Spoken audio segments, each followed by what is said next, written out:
তো বিনিয়োগকারী ভাই বোনেরা, বিডি স্টক চ্যানেলের পক্ষ থেকে আপনাকে স্বাগতম। আমি প্রতিদিনই ঢাকা স্টক এক্সচেঞ্জের বিভিন্ন শেয়ার বাজারের বিভিন্ন টপিকসের উপর ভিডিও আপলোড করে থাকি। তো আজকে আলোচনা করব আজকের ডিএসসি ইন্ডেক্স এবং আগামীকালকে মার্কেটের মুভমেন্টটা কেমন হবে সেই আলোকে আজকের আলোচনা। ভিডিও শুরুতে আমি বলে রাখি, আমার এই আলোচনাটা শুধুমাত্রই লার্নিং পারপাস, পাশাপাশি হচ্ছে পরামর্শ দেয়া, কোনোভাবেই কাউকে সেল বা বাই করা নির্দেশ প্রদান করে। এটা শুধু একটা ডিসকাশন। তো ধন্যবাদ। চলুন আজকে ইন্ডেক্স নিয়ে আলোচনা শুরু করি। প্রথমেই আজকে আমরা ইন্ডেক্স নিয়ে শুরু করি। আজকে আমাদের ঢাকা স্টক এক্সচেঞ্জের ইন্ডেক্স ক্লোজ হয়েছে ৫,৫৫৮.৯৪, অর্থাৎ গত দিনের তুলনায় আজকে ইন্ডেক্সের পয়েন্ট বেড়েছে 61.4। আর যদি পার্সেন্টেজ ফর্মে ধরি তাহলে 1.12% ইনক্রিজ। পাশাপাশি ভ্যালুটাও অনেক বেড়েছে, ৯০৮,২৫,০০,০০০ টাকা, যা গতকালকে ছিল গত বৃহস্পতিবারে যেটা ছিল মার্কেট ক্লোজের আগে ৭৭০ কোটি টাকা। তো মার্কেট পজিটিভ। তো ১,০০০ কোটি টাকা যখন মার্কেট লেনদেন হবে তখন কিন্তু অটোমেটিক্যালি ইন্ডেক্স বাড়তে হবে। ভলিউম যত বাড়বে মার্কেটে ইন্ডেক্স তত বাড়বে। প্রত্যেকটা প্রোডাক্টের প্রত্যেকটা শেয়ারের প্রাইস কিন্তু ইনক্রিজ হতে থাকবে। তো আজকে ৩০৩টা স্টক অ্যাডভান্স ছিল, 67 ডিক্লাইন ছিল, আর 24 ছিল আনচেঞ্জ। তো এর থেকেই প্রমাণিত হয় যে মার্কেট কিন্তু বুল রানে এগুচ্ছে। তো আজকে টপ সেক্টর গেইনারের মধ্যে যে স্টকগুলো আসছে সেক্টরগুলো, তার মধ্যে insurance, textile, mutual fund, bank, engineering, financial and institution, fuel and power, pharmaceuticals, life insurance, এগুলো কিন্তু কয়েকদিন ধরে কিন্তু এই সেক্টরগুলোর মধ্যে কিন্তু এক্সচেঞ্জ হচ্ছিল, বিশেষ করে bank, financial institution, insurance, textile, mutual fund, এগুলোর মধ্যে কিন্তু মুভমেন্টটা বেশি হচ্ছে। আর্থিক খাতের মধ্যে বেশি থাকছে আর ইঞ্জিনিয়ারিং সব যুগ হচ্ছে। তো তারই বাহিকতায় এখনো কিন্তু ট্রেন্ডটা চলে আসছে। তো আমরা যখন স্টক ওয়াইজ আলোচনা করব তখন দেখা যাবে এই সেক্টরের শেয়ারগুলাই কিন্তু ভালো করছে। তো তার মধ্যে ব্যাংক দেখাচ্ছে আপ হয়েছে 32টা, ইউপিও ছিল 3টা, আর হচ্ছে ডিক্লাইন ফর্মে ছিল একটা অনলি। তো ব্যাংক কিন্তু বরাবরের মতো আবারও গত লাস্ট ক্লোজ বা বৃহস্পতিবার যখন ভালো করছিল, আজকে রবিবারও কিন্তু ভালো করেছে। ইন্স্যুরেন্স সেক্টরও সেম, 39 আপ আছে, ডাউন হয়েছে 3টা, আর নিউট্রাল ছিল এখানে একটা।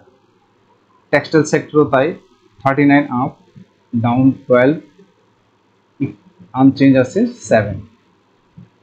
Mutual fund 13 up, 33 up, down 3, and হচ্ছে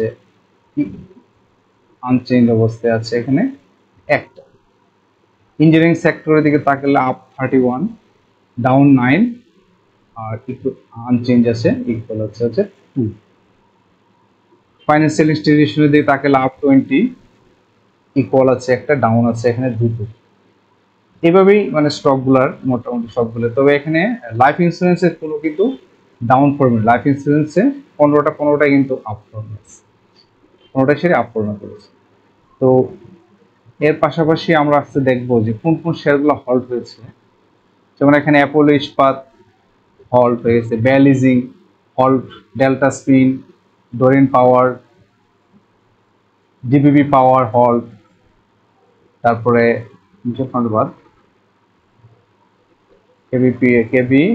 পিপিডব্লিউবিএল, এটা Keya cosmetics, allergy global, Phoenix finance halt, ring shine, SBAC bank. Bank ফাইন্যান্সটাই বেশি, সোনালিয়াস, জিল বাংলা। তো ব্যাংক ফাইন্যান্স কিন্তু আছে সব দিকে, ইন্স্যুরেন্স এগুলো আছে। এটা সার্কিট হল্টের। আর পাশাপাশি আপকামিং ইভেন্টের মধ্যে আছে বিডি ফাইন্যান্সের আগামীকালকে রেকর্ড ডেট আছে। Dhaka insurance, ICB bank, ICBI bank, ICBI bank, AGM আছে, উত্তরা ব্যাংকের বোর্ড মিটিং আছে, আর Bata shoe, trust bank, Islam insurance, BGIC, first finance, এগুলো পরবর্তীতে এগুলোর নোটিশ বোর্ডে দেওয়া আছে। তো আগামীকালকে মূলত হচ্ছে 3টে কোম্পানির একটা রেকর্ড ডেট, একটা এজিএম, একটা বোর্ড মিটিং আছে। হল্ট হওয়া পাশাপাশি ব্লক ট্রানজিশন 7 জুলাই যেসব শেয়ারগুলা দেয়া হচ্ছে, অ্যাডেন্টেল, অ্যাডভেন্ট, ভালোই মুভমেন্ট আছে এগুলা। তো যাকে এগুলা তেমন ইম্পর্টেন্ট না। তো ইম্পর্টেন্টটা হচ্ছে যে আসলে আমাদের স্টক এবং আগামীকালে ইন্ডেক্সটা কেমন যাবে তার উপর আলোকপাত করি। তো চলুন সরাসরি ইন্ডেক্সে চলে যাই। আজকে ঢাকা স্টক এক্সচেঞ্জের যে ইন্ডেক্স বা আমরা যে ক্যান্ডেল স্টিক প্যাটার্নটা দেখবো, সেখানে গতকালকে আমি যে ভিডিওটা আপলোড করেছিলাম ওটা অবশ্যই আপনারা যদি না দেখে থাকেন কাইন্ডলি একটু দেখে নেবেন। আমি এটার উপর বিশদ আলোচনা করেছি। আজকে একটা গ্লান্স আলোচনা করতে চাই যে আজকে বর্তমানে যে আপডেট পর্যন্ত ঢাকা স্টক এক্সচেঞ্জের ইন্ডেক্স 5558.9 এই পয়েন্টে ক্লোজ করার সময় পর্যন্ত আরএসআই রান করতেছে 69,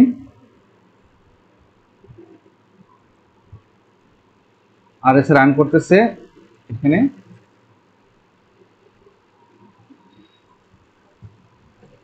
69.53। তো যেটা আমরা জানি যে যখন আরএসআই 70 প্লাস উপরে চলে যাবে টাচ করে, তখন কিন্তু মার্কেট কিন্তু আসলে ডাউন ট্রেন্ডে আসার সিগন্যাল দেয়, অর্থাৎ মার্কেটটা ওভার প্রাইস হয়ে যাচ্ছে। এখানে আস্তে আস্তে মার্কেটটা কারেকশন হয়ে আবার নতুন করে ফান্ড ক্রিয়েট করে আবার নতুন করে আপ ট্রেন্ডে যাওয়ার চেষ্টা করবে, এটা নিয়ম। তো 16.53 তো আরএসএ মুভ করতে, তার মানে হচ্ছে মার্কেটটা কিন্তু এখন যে কোনো সময় কারেকশনের জন্য একটু ডাউন ট্রেন্ডে আসলেও আসতে পারে। তো সেই জন্য আগামীকালকের জন্য প্রথম যে রেজিস্ট্যান্সটা পড়বে পয়েন্ট, সে হলো 5585 পয়েন্টের দিকে এসে একটা হয়তো রেজিস্ট্যান্স ফেস করতে পারে। যদি 5585 পয়েন্টটাকে ব্রেকআউট করতে পারে, এটাকে যদি ভাঙতে পারে, তাহলে পরবর্তী রেজিস্ট্যান্স দাঁড়াবে 5615। 5615টা টাচ করে 5633 পর্যন্ত যাওয়ার সম্ভাবনা থাকতে পারে, কারণ এরপরে যে রেজিস্ট্যান্স, এটা টাফ একটা রেজিস্ট্যান্স 5667, এখানে অনেক ভলিউম লাগবে এটাকে ওভারকাম করতে। তো আশা করা যায় আগামীকালকে হয়তো 5615 বা 5633 এইটার মাঝে টাচ করে থাকতে পারে, অথবা রিট্রেস করে একটু ডাউন ফর্মও থাকতে পারে। তো এটা নির্ভর করে টোটালি হচ্ছে আগামীকালকের বাজারের উপর। তো আজকে পর্যন্ত বাজারের ভলিউমটাও ভালো। তো আরএসআই যেহেতু অনেক হাই হয়ে গেছে, সেক্ষেত্রে একটু আমাদেরকে সাবধানতা অবলম্বন করতে হবে। পাশাপাশি আমাদের আজকের ইন্ডেক্সে ক্লোজ হওয়া পর্যন্ত মানি ফ্লোটা ছিল 84.5 পয়েন্টে, যেখানে এটাও কিন্তু মিন করতেছে যে এটা ওভার মানে এখন কিন্তু পুরো এক্সট্রিম পয়েন্টে মুভ করতেছে, একদম হাই লেভেলে মুভ করতেছে। এখান থেকে যে কোনো সময় মার্কেটটা কারেকশনের দিকে ডাউনওয়ার্ড হতে পারে। তো সেটা খুব বেশি তো হবে না, ডাউনওয়ার্ড হলে অল্প সময়ের জন্য হয়ে আবার হয়তো নতুন করে একটা ফেস ক্রিয়েট করে আপ ট্রেন্ডে যাবে। এবং এই সর্বশেষ মানি ফ্লো 90 পয়েন্ট ছিল 2023 সালের 13 ডিসেম্বরে, তখন ইন্ডেক্সের হাই ছিল 6280, লো ছিল 6260 এবং ক্লোজ করেছিল 6202 পয়েন্টে। ওই পয়েন্ট অফ ভিউ থেকে বলা যাচ্ছে যে 90 পর্যন্ত মার্কেটটা যাওয়ার সক্ষমতা আছে, যেহেতু 13 ডিসেম্বর 2023 সালে এরকম একটা মানি ফ্লো দিয়ে মার্কেট আপ ট্রেন্ড হয়েছিল। তো আমাদের এখন হচ্ছে 84, তার মানে হিসাব করলে কিন্তু এখনো 5.5 পয়েন্ট আমরা ওইটার তুলনায় পিছিয়ে আছি। যদি 5.5 পয়েন্ট এগিয়ে 90 মধ্যে যেতে পারে, তাহলে হয়তো এটা ব্রেকআউট করে এখানে 5600 লেভেলটা ক্রস করে 615 বা 33 লেভেলে যেতে পারে। আর না হলে তো অবশ্যই একটু কারেকশনের জন্য ডাউনওয়ার্ড ফেস হতে পারে। তো এই হচ্ছে আগামীকালকের মার্কেটের মুভমেন্ট বা ইন্ডেক্সের মুভমেন্ট। আর একটা ব্যাপার হচ্ছে বাংলাদেশের শেয়ার মার্কেটে ইন্ডেক্স যদি ডিক্লাইন করে, শেয়ারের প্রাইসও কিন্তু ডিক্লাইন করে। তো সেক্ষেত্রে বাজার যদি কালকে পজিটিভ আচরণ করে তাহলে অবশ্যই প্রোডাক্টের গুলো পজিটিভ আচরণ করবে। আর যদি বাজার যদি নেগেটিভ ফলো করে, কিছু কিছু প্রোডাক্ট হয়তো একসাথে নেগেটিভ হবে না, মানে ডাউনওয়ার্ড ট্রেন্ডে যাবে না, কিছু প্রোডাক্ট হয়তো পজিটিভ থাকবে, তারপর ধীরে ধীরে হয়তো ডাউন ট্রেন্ডে আসবে, আবার রিকভারি করে আবার নতুন একটা ফেজ নিয়ে সামনের দিকে এগিয়ে যাবে। তো বাজারের ফোরকাস্ট কালকের আগামীকালকের জন্য একটা কথা বলা আছে, যদি 5,585 এই রেঞ্জটাকে টাচ করে তাহলে 5,615 পর্যন্ত যাওয়ার একটা সম্ভাবনা থাকে, এবং অবশ্যই সেটা ভালো ভলিউম লাগবে। আর যদি 90 মানে ফ্লো যদি 90 পর্যন্ত পয়েন্ট পর্যন্ত ফ্লো ধরে রাখতে পারে তাহলে আশা করা যায় 5,630 এর আশপাশে মুভ করতে পারে। তো এই হচ্ছে আগামীকালকের বাজারের সম্ভাবনা ফোরকাস্ট নিয়ে কথা বলা। আর আমার একটা ভিডিও গতকালকে আপলোড করেছি, যদি আপনারা দেখে থাকেন তাহলে হয়তো ব্যাপারটা আরো ক্লিয়ারলি বুঝতে পারবেন। পাশাপাশি আগামীকালকের জন্য আমি ফোরকাস্টটা দিয়ে রাখলাম, মিলে নিতে পারেন। তো ধন্যবাদ। তো আর গতকালকে আমি যে 4টা প্রোডাক্ট নিয়ে একটা ফোরকাস্ট করেছিলাম, যে আপ ট্রেন্ড দিয়েছিলাম মার্কেট সম্বন্ধে, এটা একটু আপনাদের সাথে শেয়ার করি। যেমন গতকালকে আমার একটা আলোচনার একটা স্টক ছিল সিটি ব্যাংক। তো সিটি ব্যাংকের ফান্ডামেন্টাল নিয়ে কথা বলেছিলাম যে সিটি ব্যাংক একটা এক ক্যাটাগরির ব্যাংক সেক্টর একটা প্রোডাক্ট, যেখানে আপনি একটা জিনিস আপনাদের সাথে শেয়ার করি, সেটা হচ্ছে এখানে যে ইপিএস এবং নেবের এটার অনুপাত যদি 10 অর প্লাস হয় তাহলে কিন্তু একটা ভালো একটা শেয়ার মিন করে, এটা স্টেবিলিটি অনেক ভালো থাকে, এবং ডিভিডেন্ড ইল্ড 7.73%, এবং স্টক ডিভিডেন্ড এবং ক্যাশ ডিভিডেন্ড দুইটি দিয়ে থাকে। মোরওভার আরেকটা ব্যাপার হচ্ছে যে তার নেব এবং তার যে কারেন্ট ভ্যালু হচ্ছে মার্কেট প্রাইস 19 টাকা 40 পয়সা, আর তার নেব হচ্ছে নেট অ্যাসেট ভ্যালু 30.8, মানে 31 টাকা আর ধরেন 20 টাকায়। তাদের অনুপাতটা যদি 1 বা 1.52 পর্যন্ত হয় তাহলে এটা কিন্তু স্টেবল একটা শেয়ার হতে পারে। তো সেই ক্ষেত্রে সিটি ব্যাংকটা কিন্তু এটা অবজার্ভ করে, এবং গতকালকে কিন্তু আমি এটা নিয়ে সুন্দরভাবে বিশদভাবে আলোচনা করেছি, কোথায় রেজিস্ট্যান্স হতে পারে, কত পর্যন্ত যেতে পারে। তো সেই পজিটিভ ইমপ্রেশন ছিল, তো পজিটিভ ইমপ্রেশন ধরে রেখে কিন্তু 19 টাকা 40-এ ক্লোজ করেছে। এবং এটার ফান্ডামেন্টালটা যদি একটু আমরা চেক করে দেখি, এক ক্যাটাগরি শেয়ার, এটা কিন্তু পেড ক্যাপিটাল অনেক বড়, 1,347 কোটি পেড ক্যাপিটাল। তো ব্যাংকিং সেক্টরের মধ্যে এই শেয়ারটা কিন্তু অনেক স্ট্রং একটা শেয়ার। তো সিটি ব্যাংক নিয়ে গতকালকে ভিডিওতে আলোচনা করা আছে, আপনারা দেখতে পারবেন হয়তো আরো একটু ক্লিয়ার হওয়ার জন্য। নেক্সট যে স্টকটা নিয়ে কথা বলেছিলাম সেটা হচ্ছে লঙ্কা বাংলা ফাইন্যান্স। তো লঙ্কা বাংলা ফাইন্যান্সের ব্যাপারেও কিন্তু একটা বড় ধরনের একটা রেজিস্ট্যান্স ছিল, ওটাকে ওভারকাম করে কিন্তু এখন চলে আসছে 17 টাকা 10 পয়সা। তো লঙ্কা বাংলা ফাইন্যান্সের ক্ষেত্রে আমি বলবো যে আপনার কারেন্ট প্রাইস এবং তার যে নেব এটার অনুপাত করলে কিন্তু ওই যে বললাম স্টেবিলিটি যদি 1.5 বা 2 পর্যন্ত, তাহলে কিন্তু এটা ভালো শেয়ার স্টেবিলিটি, তার মধ্যে এটা কিন্তু এটা শো করতেছে। এবং ডিভিডেন্ড ইল্ডও ভালো, 5.85% ডিভিডেন্ড ইল্ড, এবং হচ্ছে ডিভিডেন্ড ক্যাশ দিচ্ছে 10% ক্যাশ।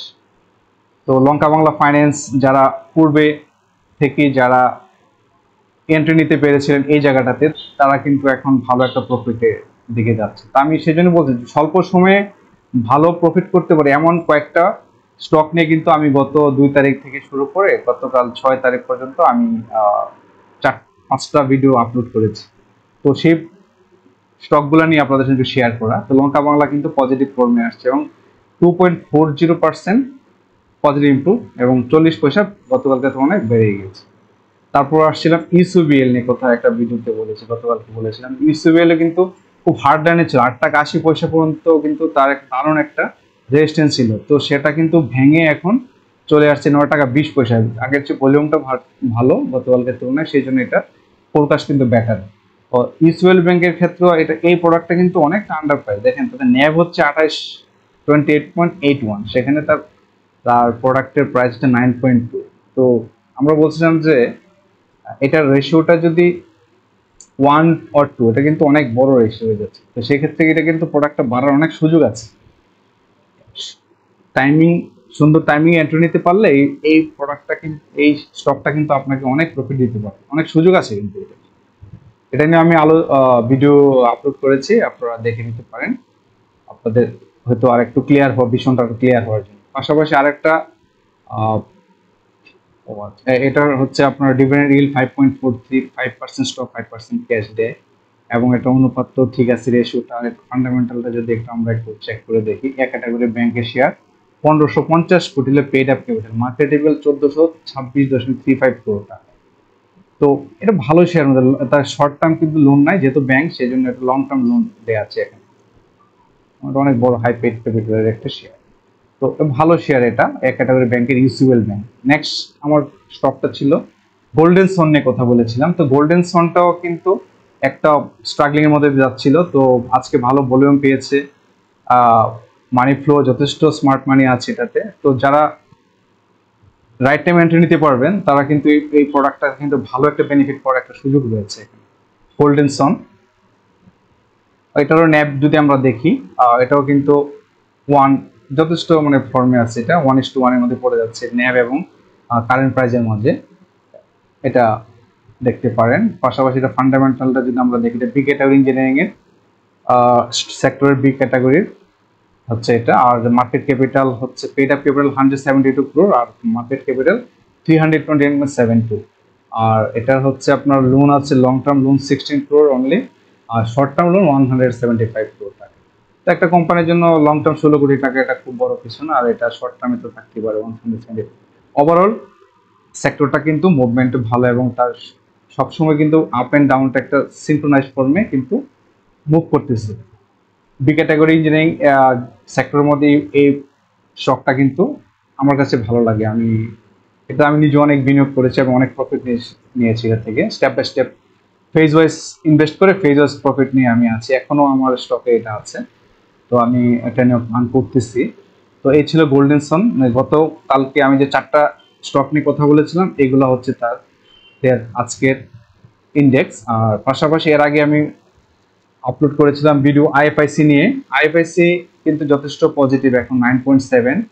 তারপর ওয়াইম্যাক্স নিয়ে আমি একটা ভিডিও আপলোড করেছিলাম, তখন এটার প্রাইস ছিল 24.7 এর আশপাশে, আজকে কিন্তু 26.90। তো যারা 10%, 15% যারা এন্ট্রি নিতে পারছেন প্রথম দিক, তারা কিন্তু এখন লাভে আছে। আসলে বাংলাদেশের শেয়ার মার্কেটে আমি দেখেছি যে সব জায়গায় বলে 15% to 60% অ্যাভারেজ প্রফিট। তো সেক্ষেত্রে 10% শর্ট টাইমের জন্য আপনি নিতে পারেন, জাস্ট হয়তো সপ্তাহে 10 দিনের জন্য, 5-4 দিনের জন্য নিয়ে আপনি কিন্তু একটা স্টক নিয়ে আবার নতুন করে একটা এন্ট্রি নিতে পারেন।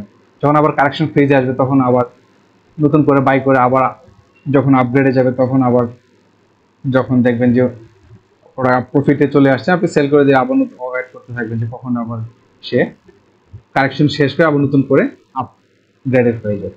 তো এইটা ছিল ওয়াইম্যাক্স। পাশাপাশি এর আগে গত পরশুদিন আমি বুধবারের যে ভিডিওটা আপলোড করেছে, ওখানে ফার্স্টফিন, ব্যালিজিং, জিএস ফাইন্যান্স নিয়ে কথা বলেছে। ফাইন্যান্স সেক্টরের তখন ওই দিন ছিল গত বুধবারে সবচেয়ে হাইয়েস্ট গ্রোয়িং একটা সেক্টর। তো এতে ফার্স্টফিন কিন্তু ফল্ট হয়ে গেছিল, তো যদিও জেড ক্যাটাগরির, বাট এটা কিন্তু অনেক কমে। তো আমার প্রথম ইনভেস্ট কিন্তু ফার্স্টফিন দিয়ে আমি করেছিলাম, প্রায় 1 লক্ষ টাকা আমি প্রফিট নিয়েছিলাম এই ফার্স্টফিন থেকে গত বছর, আগের বছর। তো ফার্স্টফিন মানে ছোট প্রোডাক্টগুলো কি সুবিধা কি, একটু চোখ কান খোলা রাখলে আসলে যে কোনো প্রোডাক্টে কিন্তু আপনি রাইট টাইম এন্ট্রি নিতে পারলে কিন্তু সুযোগ আছে, সবাই কিন্তু আপনার প্রফিট দেয়। কারণ যখন আপনি দেখবেন যে মার্কেটটা ভালো হয়, মানে জাস্ট আমি বলতে ইন্ডেক্সটা যখন ভালো হয়, তো মার্কেটে যখন মানি ফ্লো প্রচুর থাকে, কিন্তু সবগুলো প্রোডাক্ট কিন্তু মুভ করে। তো এই ক্ষেত্রে ছোট ছোট শেয়ারগুলো আমরা যারা কম ইনভেস্টর, মানে স্বল্প পুঁজির ইনভেস্টর, তারা কিন্তু এই সব স্টকগুলোতে হয় কি সাময়িক, এই যে বেলিজিং, ফার্স্টফিন, রিংশাইন, কেয়া কসমেটিক্স, এগুলো তো হল, আজকে রিংশাইন, কেয়া কসমেটিক্স এটা তো হল হয়ে গেছে। তো অল্প অল্প টাকার এই যে বিনিয়োগ করাগুলো কিন্তু আপনার ক্ষুদ্র, এই যে 9.3% কেয়া কসমেটিক, রিংশাইন 9.76, এগুলো কিন্তু আপনার অল্প টাকার জন্য একটা শেয়ার কিনে আপনি শর্ট টাইমের জন্য একটা বিনিয়োগ করে কিন্তু একটা প্রফিট গেইন করতে পারেন, যেহেতু অনেকের বড় বড় ইনভেস্টর হয়তো ক্ষমতা নাও থাকতে পারে। তো যাই হোক, ফার্স্টফিন আমি যখন ভিডিও করেছি তখন ছিল প্রাইস ছিল 3.4, 3 টাকা 40 পয়সা ছিল, তখন এখন 3 টাকা 90 পয়সা, 50 পয়সা আপনার গেইন করার সুযোগ আছে এখান থেকে। তার পাশাপাশি বেলেজিং কিন্তু হল্ট হয়ে গেছে 10.5, তখন আরো কম ছিল। তারপর জিএসপি ফাইন্যান্স 6.12% গ্রোথ নিয়ে এগোচ্ছে। তো এগুলোই যা, পাশাপাশি গ্লোবাল ইন্স্যুরেন্সটা নিয়ে কথা বলেছিলাম, এটা আপলোড করেছিলাম। ভালো একটা ইন্স্যুরেন্সের ভালো সেক্টর। প্যারামাউন্টও, আজকে প্যারামাউন্টও পজিটিভ ছিল। ক্যাকস মিটিং কিন্তু বললামই আপনাদেরকে, এটা নিয়ে আমি দুটো ভিডিও বানাইনি। এটা নিয়ে আমি করেছিলাম এসএস স্টিল নিয়ে, আমি একটা ভিডিও আপলোড করেছি, খুব ভালো ফর্মে ছিল এসএস স্টিলটা। 11.70 এখন 10 টাকা পজিটিভ নিয়ে মার্কেটে মুভ করতেছে। তো আসলে কথা একটাই, সেটা হচ্ছে যে যখন যে কোনো আপনার শেয়ার হতে পারে, সেটা যদি আপনি সঠিক টাইমে যদি আপনি এন্ট্রি নিতে পারেন, তাহলে কিন্তু আপনার প্রফিট পাওয়ার সম্ভাবনাটা অনেক বেড়ে যায়। তো সেই জন্য ভালোভাবে টেকনিক অ্যানালাইসিসটা বুঝতে হয়, এবং সে অনুযায়ী আপনাকে অবশ্যই মার্কেটে এন্ট্রি নিতে হবে, এবং রাইট টাইমে আপনাকে এক্সিটও নিতে হবে। শুধু এন্ট্রি নিলে কিন্তু হবে না, এন্ট্রি নেবেন কখন, এক্সিট টাইমটা কোন, তা আগের থেকে কিন্তু প্ল্যান করতে হবে according to technique analysis. Technique analysis আপনার এই বোর্ডই বলে দিবে যে আসলে আজকে প্রোডাক্টটার বা আজকে শেয়ারটার কি গতি হচ্ছে, এটাকে আদৌ সেল করার প্রয়োজন আছে নাকি দু একদিন হোল্ড করবেন। এটা কিন্তু আপনি যদি ভালোভাবে যে টেকনিক্যালিটিসটা বুঝতে পারেন, তাহলে কিন্তু আপনার একটা প্রফিট, আপনার একটা শেয়ার থেকে প্রফিট করা কিন্তু খুব কঠিন কিছু। তো তো সেই জন্য মার্কেটে প্রফিট করতে গেলে লসও হইতে হবে, মাঝে মাঝে মাঝে মাঝে কিছু লস করাও লাগে, হয়ে যায় অনেক অনিচ্ছাকৃত অনেক কিছু হয়ে যায়। বাট সেটা যেন অবশ্যই সহ্য ক্ষমতার মধ্যে থাকে, যেটা আপনি লুট নিতে পারবেন, ততটুকু কোনো আপনি স্টপ লস নিয়ে বেরিয়ে চলে আসবেন। এটা হতেই পারে, কারণ শেয়ার মার্কেট ঝুঁকিপূর্ণ মার্কেট। এখানে কিন্তু 100% সবকিছু যে মিলে যাবে আপনার আমার কথা হতে, তা না। জাস্ট আপনাকে কিন্তু অনেকটা ভাগ্যেরও সহযোগিতার প্রয়োজন হয়। তো যাই হোক, তো এগুলো নিয়ে কথা। ও, আরেকটা প্রোডাক্ট ছিল কাটালে টেক্সটাইল, এটা নিয়ে আমি কিন্তু ভিডিও করেছিলাম। এটাও কিন্তু এখন পর্যন্ত পজিটিভ 10 পয়সা পজিটিভ নিয়ে রান করতে 13.90। তো এই উদ্দেশ্য হচ্ছে কি একটাই, যে আসলে আমি যে আপনাদের সঙ্গে যে শেয়ারগুলো নিয়ে, স্টকগুলো নিয়ে ডিসকাশন করে, আসলে এগুলোর এন্ড রেজাল্ট বা আউটপুটটা তো জানা দরকার বা দেখা উচিত। সেই জন্য আপনাদের শেয়ার করা। আমার এই যে টোটাল এই পাঁচটা ভিডিও, অলরেডি আমি 4টা ভিডিও মূলত প্রোডাক্ট স্টকের উপর করেছিলাম। এগুলোর আপ বা ডাউন কি অবস্থা, এটা শেয়ার করা। আর আমি চেষ্টা করি প্রতিদিনই আপনাদের সঙ্গে কোনো না কোনো বিষয় নিয়ে, স্টক রিলেটেড কোনো টপিকস নিয়ে কথা বলিও। আর বরাবরের মধ্যে আপনাদের কাছে আমার আবারও আবেদন থাকবে, আমার চ্যানেলটা একেবারেই নতুন। আমি অনেক শ্রম দিয়ে, অনেক রিসার্চ করে, অনেক পেইড অ্যাপস ডাউনলোড করে আপনাদের জন্য একটা ভিডিও আপলোড করি। একটা ভিডিও বানাতে, লোড করার আগে কিন্তু অনেক পরিশ্রম করতে হয়। তো যারা চ্যানেল আছে তারাই জানে। তো আপনাদের কাছে আমার একটাও রিকোয়েস্ট, আমার নতুন চ্যানেল, আমার চ্যানেলটাকে সাবস্ক্রাইব করবেন। পাশাপাশি আমার একটা ফেসবুক পেজ আছে, আপনারা ফলো দিতে পারেন, বিডি স্টক নামে। তো বিডি স্টক 1724 আমার চ্যানেলটার নাম। তো আপনাদের কাছে আবারও রিকোয়েস্ট থাকবে যে আমার চ্যানেলটা সাবস্ক্রাইব করবেন, পাশে থাকা বেল আইকনটা প্রেস করে রাখবেন, যাতে নতুন নতুন ভিডিও আপলোড হওয়ার সাথে সাথে আপনার নোটিফিকেশন চলে যায়, আপনি হয়তো একটা ধারণা করতে পারবেন। তো আপনাদের পরামর্শ আমার একান্ত কাম্য। যদি কোনো প্রোডাক্ট স্পেশালি আপনাদের কোনো রিকোয়েস্ট থাকে যে এই প্রোডাক্টটা নিয়ে একটু ডিটেল বা টেকনিক্যাল অ্যানালাইসিসটা প্রয়োজন, আমি চেষ্টা করবো সাধ্যমতো আপনাদের রেসপন্স করতে। তো আজকে এ পর্যন্তই, ভালো থাকেন। আসসালামু আলাইকুম।